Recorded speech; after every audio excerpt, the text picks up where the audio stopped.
Hello friend, আজ বানিয়ে দেখাবো আলুর পকোড়া।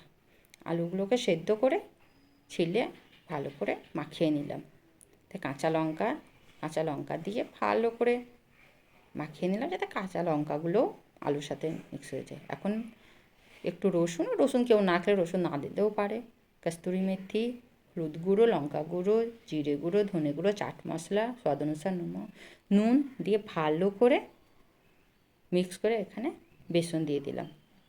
দেখেন একটা ডো বানিয়ে নিলাম আর তেল দিয়ে মিক্স করে দেখেন লম্বা লম্বা করে ছুরি দিয়ে কেটে নেব।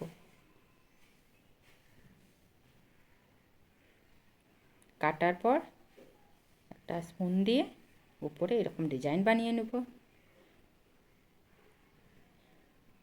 ভেজে নিলাম ভালো করে, আলুর পকোড়া রেডি।